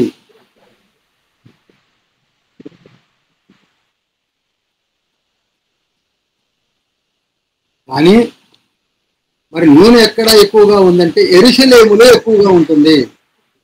హల్లెలూయా. హల్లెలూయా. అందరూ కూడా హల్లెలూయా. హల్లెలూయా. హల్లెలూయా. హల్లెలూయా. వాక్యంలోకి వెళ్తున్నాను. ఆయిల్ వెల్స్ బయట ఎండిపోతాయి, ఒక యెరూషలేములో మాత్రం విపరీతమైనటువంటి నూనె. ఏంటంటే అది ఎలా జరిగింది అని మీరు అనొచ్చు. ఒకసారి మీరు జ్ఞాపకం చేసుకోండి. ఆదికాండం 27వ అధ్యాయం 28వ వచనంలో ఇస్సాకు యాకోబుని దీవిస్తున్నాడు. ఆదికాండం 27వ అధ్యాయం 28వ వచనంలో ఇస్సాకు యాకోబుని దీవిస్తున్నాడు. ఏమని? ఆకాశపు మంచును, భూసారమును, విస్తారమైన ధాన్యమును, ద్రాక్షారసమును దేవుడు నీకు అనుగ్రహించును అని. చూసారా? అర్థమైందండి? అర్థమైంది సార్. నాకు ఒక్కళ్ళు కనపట్ల. అర్థమైంది సార్. అర్థమైంది సార్. ఇది ప్రవచనం. ఎప్పుడు ప్రవచనం అనగా ఇస్సాకు ఇస్సాకు యాకోబును దీవిస్తాడు. చూశారా? వేషావనుకున్నాడు. సార్. అప్పుడు ప్రవచనం అవును ఆకాశపు మంచును భూసారమును విస్తారమైన ధాన్యమును ద్రాక్షారసమును దేవుడు నీకు అనుగ్రహిస్తాడు అని దీవించేశాడు. కనుక ఆ ప్రవచనము నెరవేర్చబడాలి కదా. ఆ ప్రవచనం నెరవేర్పై ఈనాడు ఇజ్రాయెల్ దేశం నుండి నూనె బావులు వచ్చేస్తున్నాయి. హల్లెలూయా. 29వ వచనంలో అంటాడు, 28లో ఆ మాట, జనములు నీకు దాసులగుదురు, జనములు నీకు సాగిల పడుదురు. చూసారా? ఎందుకంటే బికాజ్ నీవు హైయెస్ట్ వెల్తీ కంట్రీగా మారిపోతావు, అందరూ నీ వైపే చూస్తుంటారు అని చెప్పింది ఎవరు? ఇస్సాకే. అంతవరకు బాగానే ఉంది.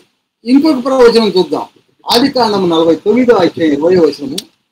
ఆదికాండము 49వ అధ్యాయం 20వ వచనంలో యాకోబు తన 12 మంది పిల్లలను దగ్గరికి పిలిచి ఈ విధంగా దీవిస్తున్నాడు. యాకోబు ఆదికాండం 49వ అధ్యాయం 20వ వచనంలో ఏమని దీవిస్తున్నాడంటే, ఆషేరు శ్రేష్టమైన ఆహారము కలదు.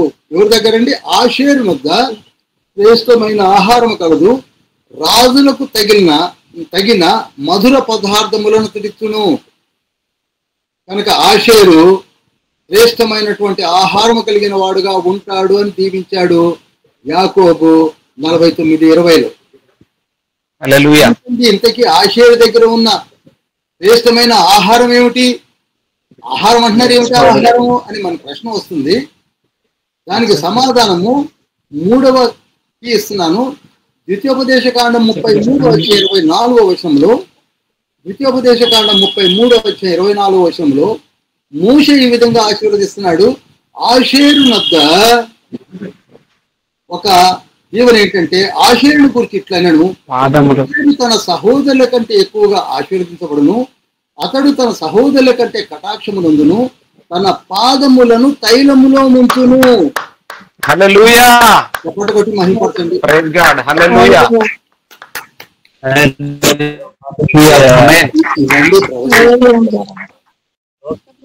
చెప్పినా, యాకోబు చెప్పినా, మోషే చెప్పినా చూడండి, ఆషేరు కాళ్ళు ముంచితే నూనెనట. హల్లెలూయా. ఇప్పుడు మనం కూడా అప్పుడప్పుడు బావులు తవ్వుకొని, ఏమండి మీ బావులు నీళ్లు పడ్డావంటే, అసలు నేను మోచే వంచి బకెట్తో తీసుకుంటున్నానండి అన్నారంటే ఎక్కడికున్నట్టు నీళ్లు.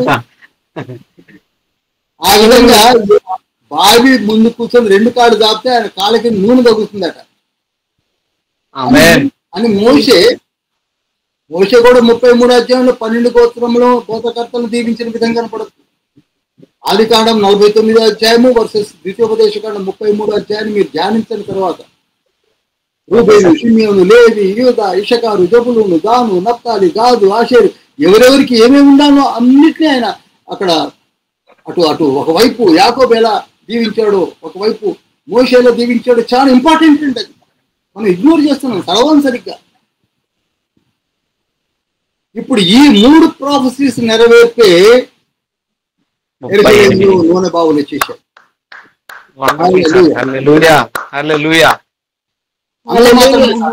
అంత మాత్రమే కాక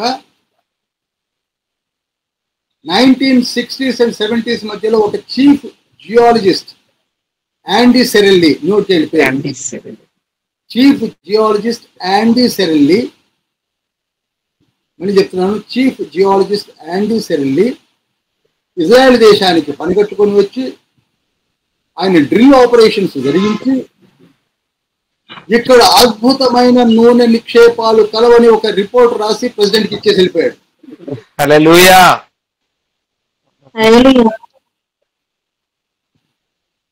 అద్భుతమైన నూనె నిక్షేపాలు ఉన్నాయి అని ఒక రిపోర్ట్ రాసి వెళ్ళిపోయాడు. అనగా యాండీ సెరిల్ చెప్పింది ఏమిటంటే, రాబో దినాల్లో యుఎస్ఏలో, యునైటెడ్ స్టేట్స్ ఆఫ్ అమెరికాలో ఉన్నటువంటి సంపద ఎంత ఉందో ఈనాడు యాజ్ అండ్ టుడే, దానికి 40% ఎక్కువ సంపద కేవలం మృత సముద్రములోనే ఉందన్నాడు. హల్లెలూయా. డెడ్ సీలోనే ఉన్నదంటే డెడ్ సీ మృత సముద్రం ఏదైతే చెప్పుకుంటున్నామో ఆ డెడ్ సీ నిండా ఆయిల్ వెల్సే ఉన్నాయి. ఆమేన్. డెడ్ సీ నిండా ఆయిల్ వెల్సే ఉన్నాయి.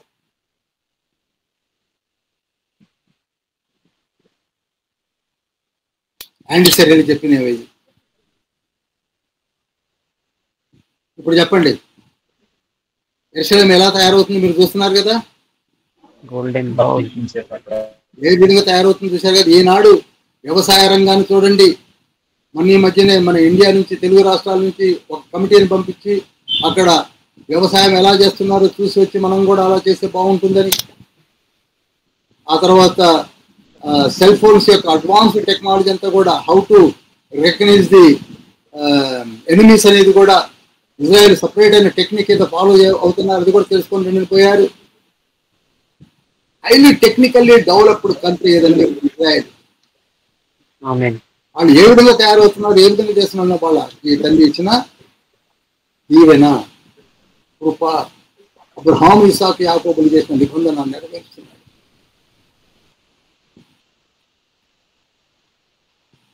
ఇక రాబో దినాలు ఇంకా స్టార్ట్ అవుతుంది. ఎప్పుడైతే నూనె బావులు ఇక్కడ ఎండడము, అక్కడ నూనె బావులు విస్తృతంగా అడగడము జరిగిన తర్వాత ఎలా కనపడుతుందట, జకర్యా గ్రంథము 12:2 ఉంది. జకర్యా అందుకే చదవమని 12:2 నేను యెరూషలేము చుట్టూ ఉన్న జనులందరికీ మత్తు పుట్టించు పాత్రగా చేయబోతున్నాను. హల్లెలూయా.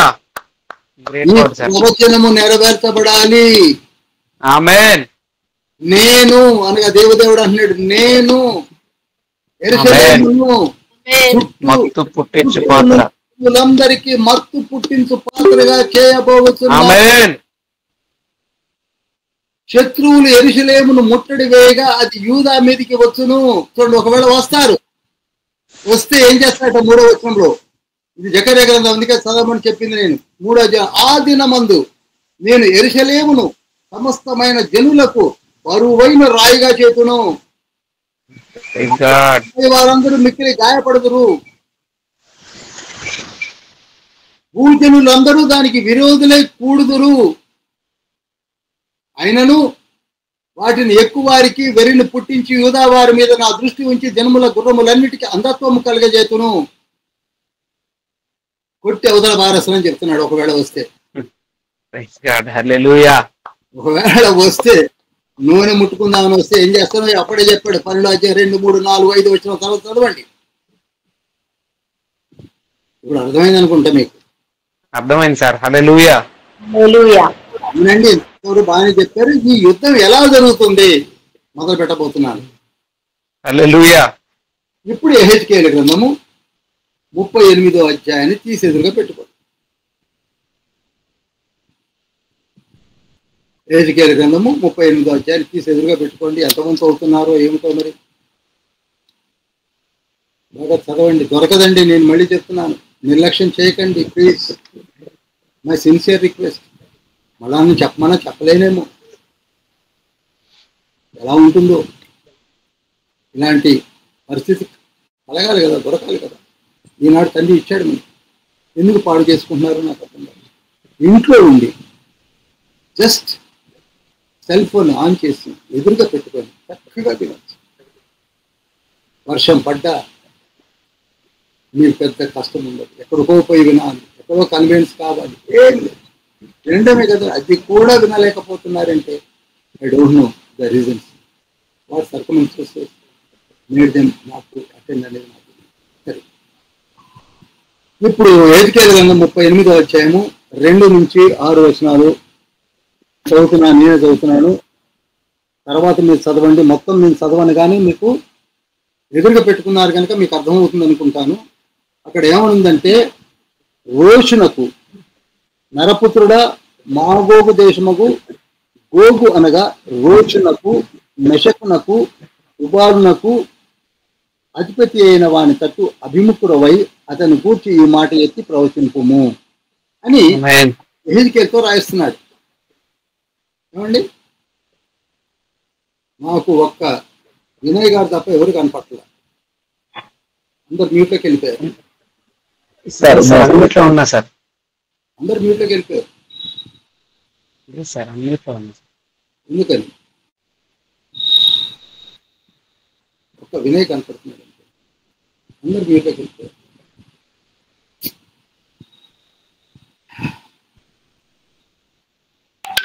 రోషనకు దయచేసి ఎవరిని ఇద్దరు ముగ్గురు ఓపెన్ అవ్వండి, దయచేసి ఎవరైనా. ఓపెన్ లోనే ఉన్నా సార్. కానీ నాకేం కనపడుతుంది, ఎవరు ఓపెన్ లో లేరు, ఒక్క వినయ్ ఒక్కడే కనపడుతున్నాను. ఇప్పుడు కౌశిక్ వచ్చినట్టున్నాడు, ఇప్పుడు కుర్రోడు వచ్చాడు. కుర్రోడు మొదటి చూస్తున్నాడు. 5 నాకు కనపడాలన్న మొదటి నుంచి నేను రిక్వెస్ట్ చేస్తున్నాను. మై సింపుల్ రిక్వెస్ట్, అట్లీస్ట్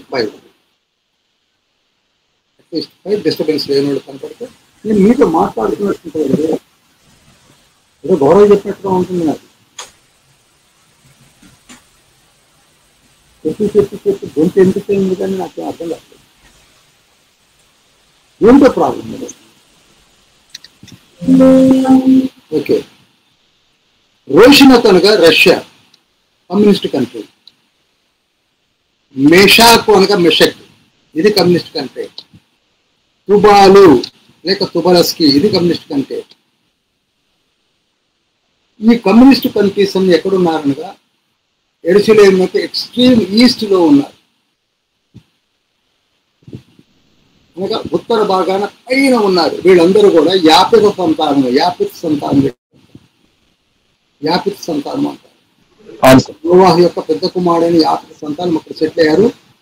మరి వాళ్ళందరూ కమ్యూనిస్ట్ అంటే దేవుడే లేడనే గుంపులోకి వెళ్ళిపోయారు. రోష్ కానీ, మిషక్ కానీ, తుబాలు కానీ, తుబలస్కి కానీ అందరూ. సరే, ఆ తర్వాత పారసీకపు రాజు ఇందులో కలిశాడు. ఇప్పుడు ఆయిల్ వారిలోకి ఎవరు వస్తున్నారు? పారసీకపు రాజు అంటే ఎవరైనా చెప్పగలరా? ఇప్పుడు దాకా ఇరాన్ లేక ఏలాము దేశము. ఏలాము దేశము కూడా ఇప్పుడు రష్యన్స్ తోటి కలిసి యుద్ధానికి రాబోతున్నారు. ఏలాము దేశము, పారసీకపు రాజు అనగా ఇరాన్. ఒకప్పుడు శత్రువులు, ఇప్పుడు మిత్రులు అవుతున్నారు. ఆ తర్వాత కూషీయులు అని ఉంది, చూడండి, నోట్ చేసుకోండి. కూషీయులు అనగా ఈజిప్షియన్స్. దక్షిణాన ఉన్నటువంటి ఈజిప్ట్కి ఏం పనండి, వీళ్ళు కూడా అందులో చేరుతున్నారు. ఆయిల్ వారిలో చేరుతున్నారు. పూతువారు అనగా లిబియా కూడా చేరుతుంది.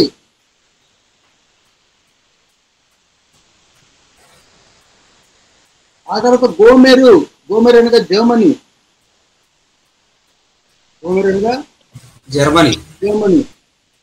ఒక రకంగా చెప్పాలంటే మొన్నటి దాకా కూడా జర్మనీ ఈస్ట్ జర్మనీ అని, వెస్ట్ జర్మనీ అని చెప్పేసి విడిపోయి మా రెండు దేశాలు అసలు ఎప్పటికీ కలవు అని చెప్పేసి ఆ మధ్యలో ఒక బెర్లిన్ గోడ కూడా కట్టుకున్నారు వాళ్ళు.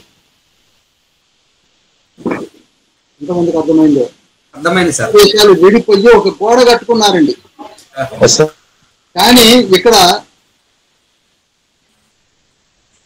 క్రీస్తు పూర్వమే ఎహెచ్కేలు జర్మనీ ఒకటిగా వస్తుంది అని ప్రవచించాడు. ఈనాడు ఇప్పుడు యాజ్ ఆన్ టుడే ఆ గోడను పడగొట్టుకొని రెండు దేశాలు కలిసిపోయి ఒక దేశమే అంటున్నారు. అంటే ఎంత అడ్వాన్స్ గా తల్లి లిక్విడేషన్, ఒకే జర్మనీ వస్తుంది, ఈస్ట్ వెస్ట్ జర్మనీస్ రావు అనగానే ఇక్కడ మనకు డౌట్ రావచ్చు, అదేంటి మొన్నటి దాకా రెండు వేరుగా ఉన్నాయి కదా, ఎలా వస్తుందని గోడ ఉన్నప్పుడు అనుకున్నారేమో. కానీ ఇప్పుడు ఆ గోడ లేదు, ఈ రెండు కలిపి ఒకే జర్మనీ అయింది. మనకు ఆ జర్మనీ కూడా ఎందులో కలిసింది? ఇప్పుడు రష్యన్స్ తో కలిసింది. ఆ తర్వాత తొగ్మారా అని ఉంది. తొగ్మారా అనగా టర్కీ. ఒక రకంగా చెప్పండి, రష్యా కింద భాగంలోనే టర్కీ, ఆ టర్కీ కింద ప్రాంతంలోనే సార్వత్రిక సంఘాలు ఉన్నాయని చెప్పేసి చెప్పాను. టర్కీ. ఇప్పుడు మళ్ళీ చెప్తున్నాను, రోషు, మెషకు, తుబాలు, పారసీక ప్రాంతమైన ఏలాం దేశం లేక ఇరాన్, కూషీలు అనగా ఈజిప్టు, పూత్ అనగా లిబియా, జర్మనీ, ఈస్ట్ వెస్ట్ మొత్తం కలిసిపోయింది. తోగ్మారా టర్కీ. వీళ్ళందరూ కలిసి 9వ వచనం చూడండి. 9వ వచనం ఎవరైనా చదువుతారా? 38:9 ఎవరైనా చదవగలరా? గాలివాన వచ్చినట్లుగా ఒక్కడు చదవ. మేఘము కమ్మినట్లుగా నీవు దేశము మీదికి వచ్చేదవు. నీవును నీ సైన్యమును నీతో కూడిన బహుజనమును దేశము మీద నేనే మళ్ళీ చదువుతుంది, క్లారిటీ చదువుతాను. గాలి వాన వచ్చినట్లును మేఘము కమ్మినట్లును. చూడండి వాళ్ళు ఎలా వస్తారట? గాలి వాన వచ్చినట్టు. ఇప్పుడు మనకి ఒక సిన్స్ ఫ్యూ డేస్ నుంచి కూడా గాలివాన ఎలా వస్తుంది? టౌన్స్ అన్ని కొట్టుకుపోతున్నాయి. ఒకవైపు ఇటు కరీంనగరు, ఈ చుట్టుపక్కల ప్రాంతాలన్నీ, సిరిసిల్ల, కొత్తపల్లి ఇవన్నీ కొట్టుకుపోతున్నాయి. ఒకవైపు ఇటు విజయవాడ ఇవన్నీ కొట్టుకుపోతున్నాయి. నిండిపోయాయి నీళ్ళతో. ఈవెన్ కొత్తగూడెం, మణుపూరు, ఎల్లందు, ఖమ్మం కూడా మునిగిపోయింది. కాలువలన్నీ పొంగి వహిస్తున్నాయి. ఆ విధంగానే గాలివాన వచ్చినట్లు మేఘము కమ్మినట్లు నీవు దేశము మీదికి వచ్చేదవు. ఎవరు వస్తారంటే వీళ్ళందరూ కలిసి వస్తారు. ఎవరి మీదకి? యెరూషలేము మీదకి. గాలివాన లాగా ఒక కారు మేఘం కమ్మినట్టుగా వస్తారు. నీవును నీ సైన్యమును నీతో కూడి ఉన్న బహుజనమును దేశము మీద వ్యాపింతురు. హెజ్కేల్ రికార్డ్ చేస్తున్నాడు హెజ్కేల్తో. అప్పుడు 13వ వచనంలో ఏమంటున్నాడు చూడండి తండ్రి. 13వ వచనంలో ఇది నిశ్చింతగా ఉన్నటువంటి దేశాలు ఇచ్చిన స్టేట్మెంట్ నేను చదువుతున్నాను. ఇది నిశ్చింతగా ఉన్న దేశాలు, యుద్ధానికి వచ్చిన దేశాలు మీకు చెప్పాను. నోట్ చేసుకున్నారు అనుకుంటున్నాను. యుద్ధానికి వచ్చిన దేశాలు నోట్ చేసుకున్నారు కదా? తుపాలు, గోగు, ఇరాను, జర్మనీ ఇవన్నీ. ఇక నిశ్చింతగా ఉన్న దేశాలు ఏమిటంటే 13వ వచనంలో సెబావారును. వీడు యుద్ధానికి రారు. సెబావారు అనగా సౌత్ అరేబియా. చెప్పండి, సెబావారు అంటే ఎవరు? South Arabia. గజాను వారు అనగా north Persian gulf. North Persian gulf గజాను వారు.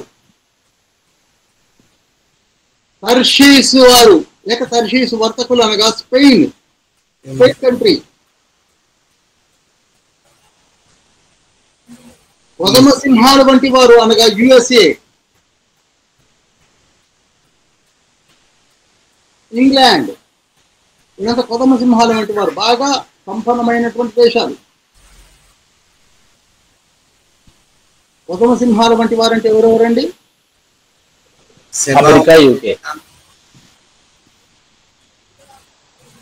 America and England.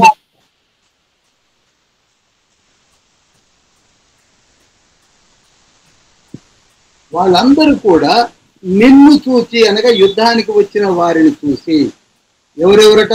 South Arabia కావచ్చు, పర్షియన్ గల్ఫ్ కావచ్చు, స్పెయిన్ కావచ్చు, అమెరికా కావచ్చు, ఇంగ్లాండ్ కావచ్చు, వీరందరూ కూడా ఈ రష్యాతో పాటు కలిసి వచ్చిన వారందరినీ చూసి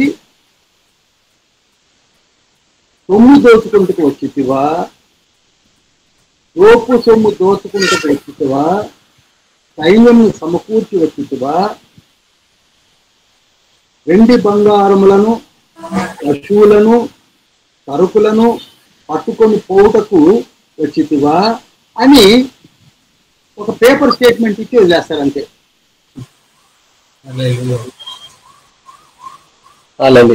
అంతేగాని ఇజ్రాయెల్ దేశాన్ని సపోర్ట్ చేయరు. పరిస్థితులు ఎలా మారిపోతుంది. ఎవరెవరు సపోర్ట్ చేయరు చెప్పాను ఇప్పుడు పైన. ఎవరెవరు యుద్ధానికి వస్తున్నారు చెప్పాను పైన. అవును సార్. అప్పుడు ఇక తండ్రి చేసేది చెప్తున్నాను చూడండి 16వ వచనంలో. భూమిని కమ్మునట్టు ఇజ్రాయేలుకు నా జనుల మీద పడతారు. 16వ వచనం. అంత్య దినములందు అది సంభవించును. ఇది ఎప్పుడు జరుగుతుందట? అంత్య దినములందు అని ముందే రికార్డ్ చేయించాడు. హల్లెలూయా. ఇంకా ఏమన్నట్టు చూడండి. అన్య జనులు నన్ను తెలుసుకున్నట్లు నిన్ను బట్టి వారి ఎదుట నన్ను నేను పరిశుద్ధపరచుకున్న సమయమున గోగు నేను నా దేశము మీదకు నిన్ను రప్పించేదను. నేనే రప్పిస్తా. ఎందుకని? అందరూ తెలుసుకోవాలి. 197 కంట్రీస్ నువ్వు వచ్చి ఏం చేస్తావో ఏమైపోతావో చూడాలి అందరూ. అందుకు నేనే రప్పిస్తున్నాను. ఈ కార్యాలు జరిగిస్తుంది ఎవరు?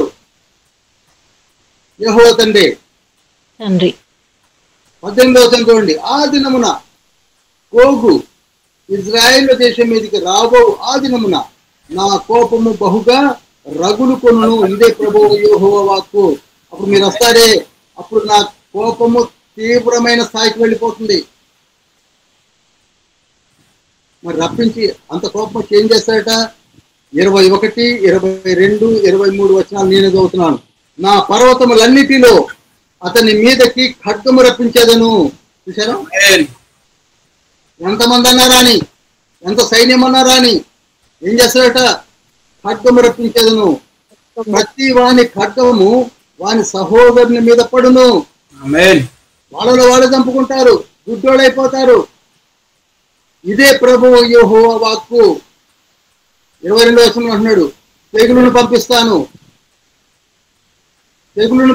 సైన్యం మీదకి, ప్రళయమైన వానను రప్పిస్తాను. యుద్ధానికి వచ్చిన వాళ్ళ మీద విపరీతమైన వర్షం పడుతుంటే ఇంకెక్కడ యుద్ధం అండి?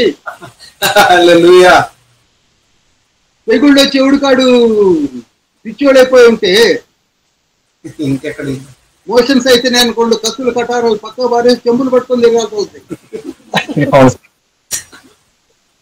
ప్రళయమైన వాన, పెద్ద పెద్ద వడగళ్ళు ఉంది అక్కడ. నేను 22 చదువుతున్నాను. అగ్ని గంధకములను కురిపిస్తాను.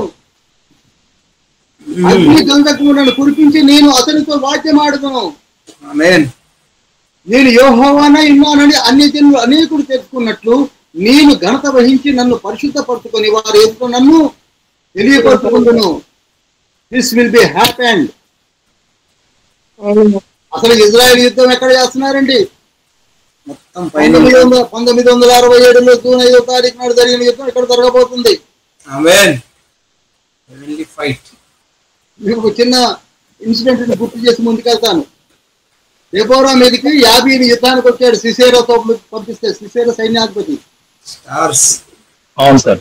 వచ్చినప్పుడు అందరూ హేళన చేశారు, ఈవిడేమో స్త్రీ, ఈవిడికి ఒక సేనాపతి ఉన్నాడు, ఆయన పేరు బారాకు. యుద్ధానికి పొమ్మంటే నేను పోనంటున్నాడు. నువ్వు న్యాయాధిపతికి నేనెందుకు పోతాను అంటాడు. 10,000 సైన్యాన్ని తీసుకొని అనుకోతానంటే, లేదు ముందు నువ్వు న్యాయాధిపతివి, నువ్వు క్వీన్వి, నేను పోను. అప్పుడు ఆవిడ ప్రార్థన చేసింది. ఆవిడ ప్రవక్తిని తండ్రికి ప్రార్థన చేసి నేను యుద్ధానికి వెళ్తున్నాను దేవా. ఆవిడ కవితము ధరించి ఖడ్గమును చేబూని గుర్రం ఎక్కింది. ఎవరు? ఒక స్త్రీ. Only 1 judge among the 13 judges. 13 మందిలో ఒకే ఒక స్త్రీ జడ్జి ఉంది. ఆవిడ దెబోరా, 4వ న్యాయాధిపతి. అప్పుడు యుద్ధం చేసింది ఎవరు? వీడి తరఫున అనగా ఆకాశ నక్షత్రములు. 5వ వచనంలో ఉంటుంది, ఆకాశముల నక్షత్రములు వచ్చి సిసేరాతో యుద్ధం జరిగించాను. అటువంటి తల్లి మనకున్నాడు. మనం వీటిని పట్టించుకోము, ఈ విషయాన్ని మనం పట్టించుకోము. ఈ Brave and pray and pray and pray. అది లేదు బ్రదర్, ఇది లేదు బ్రదర్, వాళ్ళు అలా బ్రదర్, వీళ్ళు ఇలా బ్రదర్, మనం ప్రార్థన చేయలేము. అదేవిధంగా ఇప్పుడు గోగు మాగోగుల సైన్యం వస్తే తండ్రి ఏమని చెప్పాడు చూశారు కదా? 21, 22, 23 అసలు ఖడ్గాన్ని రప్పిస్తా, ప్రతి వాని మీద వాళ్ళే చంపుకుంటారు, తెగులు పంపిస్తా, చూసారా? ప్రళయమైన వానను రప్పిస్తా, పెద్ద పెద్ద వడగళ్ళు, అగ్ని గంధకాలు కురిపిస్తా. అసలు ఎవడు కనపడ్డు. ఇంకో విషయం చెప్తూ చూడండి, యెహెజ్కేలు గ్రంథం 19వ అధ్యాయం 11, 12 వచనాలు చదువుతున్నాం చూడండి. యెహెజ్కేలు 19, 11, 12. ఆ దినమున గోగు వాడిని పాతి పెట్టుటకై, మళ్ళీ చెప్తుంది యెహెజ్కేలు గ్రంథం 39వ అధ్యాయం 11, 12 వచనాలు. ఆ దినమున, ఏ దినమున? ఈ యుద్ధానికి వచ్చిన వారిని ఏ విధంగా తండ్రికి వచ్చాడు? ఆ దినమున గోగు వారిని పాతి పెట్టుటకై సముద్రమునకు తూర్పుగా ప్రయాణస్తులు పోవు లోయలు ఇజ్రాయెల్ దేశమున నేను ఒక స్థలమును ఏర్పరిచేదను, దాని పేరు హమెడ్ బోగు. దాని పేరు కూడా పెట్టాడు, హమెడ్ బోగు అనే పేరు పెడతాను. అక్కడ 7 నెలలు పాతి పెడుతూనే ఉంటారు. ఎన్ని నెలలండి? హల్లెలూయా. 7 నెలలు. చెప్పండి ఎన్ని నెలలు? 7 నెలలు. 7 నెలలు. మీకు గుర్తుకొచ్చిందా 2021లో వచ్చినటువంటి ఈ కరోనా వైరస్ లో ఏ విధంగా కుప్పలుగా వేసి ఆ పెట్రోల్ పోసి తగలబెట్టి పారేశారు అట్లా అది ఇంక ఇది నయం. అసలు అది బాధ పెట్టడానికి 7 months పట్టిందట. హల్లెలూయా. జరగబోతుంది. ఇప్పుడు ఈ యుద్ధం అయిపోయిన తర్వాత జాగ్రత్తగా వినండి, ఈ యుద్ధం అయిపోయిన తర్వాత USA, రష్యా, అగ్ర దేశాలు ఇప్పుడు ఇవి, ఇంగ్లాండ్, అసలు రష్యా అంటే కుప్పకూలిపోయింది అనుకోండి, USA, ఇంగ్లాండ్, చైనా ఇవన్నీ కూడా పిచ్చిగా దెబ్బతిని అంతర్మథనంలో పడిపోతాయి. అసలు మనం ఏం చేద్దాం, మన పరిస్థితి ఏమిటి? ఎందుకు అంతర్మథనంలో పడ్డాయనగా దీనికి ప్రవచనం ఉంచుకోండి. ఎహెజ్కేలు గ్రంథం 39వ అధ్యాయం 6వ వచనంలో ఉంటుంది. ఎహెజ్కేలు గ్రంథం 39వ అధ్యాయం 6వ వచనంలో, నేను మాగోగు మీదికిని ద్వీపములలో నిర్విచారముగా నివసించే వారందరి మీదికిని, ద్వీపములలో నిర్విచారముగా ఉండేవాళ్ళు అనగా ద్వీపకల్పాలు కానివ్వండి, ద్వీపాలు కానివ్వండి, ఐలాండ్స్ కానివ్వండి, వీటిలో నిర్విచారంగా మంది కాదే ఇజ్రాయెల్ మీదనే పడుతుంది కదా అని పేపర్ స్టేట్మెంట్స్ ఇచ్చి కూర్చున్న వారందరి మీదకి అగ్ని పంపేదను. ఏం పంపుతాడట? అగ్ని. ఇప్పుడు ఎవరెవరి మీదకి వచ్చింది అగ్ని? అమెరికాకు వచ్చింది, ఇంగ్లాండ్కు వచ్చింది. నిర్విచారంగా కూర్చున్నటువంటి వాళ్ళందరి మీదకి అగ్ని వచ్చి రాజు చేస్తే అప్పుడు నేను యెహోవానై ఉన్నానని వారు తెలుసుకుందరు. ఎవరు తెలుసుకుంటారు? కనుక ఏమీ చేయకుండా ఉన్న USA కాలిపోయింది, ఇంగ్లాండ్ కాలిపోయింది, అన్ని కాలిపోయి అంతర్మతంలో పడిపోయారు. ఏం చేద్దాం, మనం ఎలా కట్టుకోవాలనే స్థితిలో ఉన్నప్పుడు అప్పుడు ప్రపంచంలో ఒక గొప్ప అలజడి స్టార్ట్ అవుతుంది. అదేమిటో మనము వచ్చే వారం మంగళవారం మనం జాగ్రత్త తరువాయి భాగం. తర్వాత ఎవరో ఇందాక మాకు ప్రశ్నలు ఉంటే ఏం చేయాలంటున్నారు. రెవల్యూషన్స్ అనే గ్రూప్ ఉంది, అందులో పెట్టుకోండి. దాన్ని క్రూ మెంబర్స్ ఉన్నారు, వాళ్ళు దాన్ని చూసి దానికి నాకు రాసిస్తారు. ఆ తర్వాత దానికి ఒక టైం కేటాయించి ఇక్కడికి ఏమైందండి, కీల మండలం కూడా మనకు తడవల వచ్చిన ప్రశ్నలు మోకాడు దాకా ఇక రావాలి, నడుము మునగాలి, భుజాలు మునగాలి, మునగాలి, పూర్తిగా మునగాలి. ఎక్కడున్నాం? మొదట్లో ఉన్నాం మనం. అసలు యాంటీ క్రైస్ట్ ఇంక ఎక్కడి నుంచి వచ్చాడో మనకే తెలియదు. ఇక అప్పుడే ప్రశ్నలన్నీ రాసి పెట్టుకోండి దయచేసి వీక్షకులారా, రాసి పెట్టుకోండి దగ్గరలో. ప్రతి దానికి లాస్ట్ లో నేను ఇదంతా అయిపోయిన తర్వాత లాస్ట్ లో ఓపెన్ క్వశ్చన్ కి ఆన్సర్స్ చేస్తాను.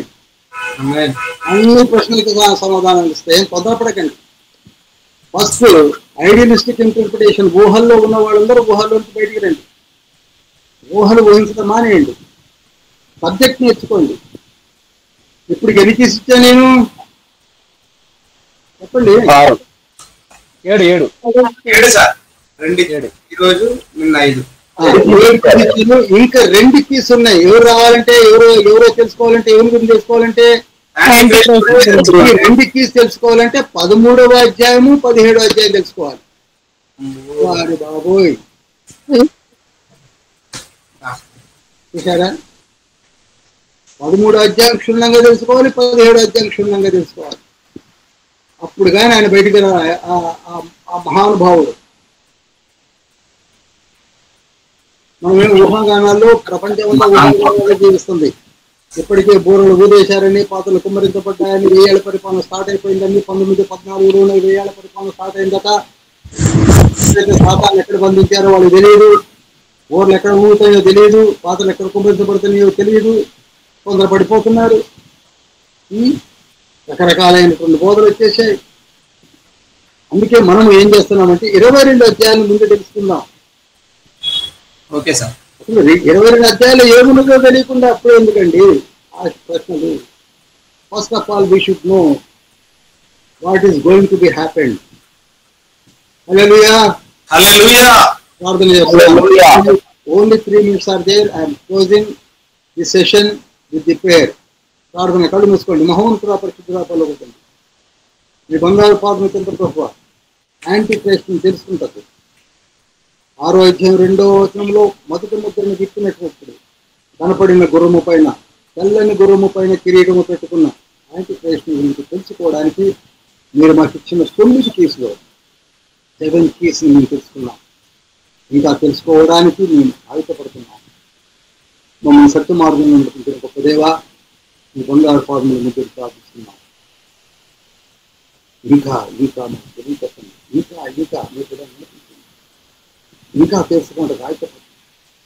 వాడి భాగ్యం మాకు అనుగ్రహించింది.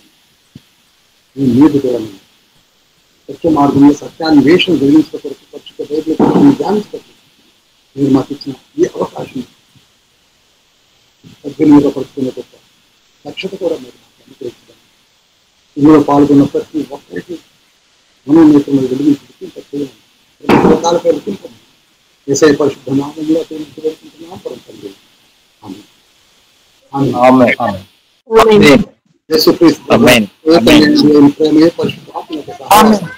మనందరికీ తోడైన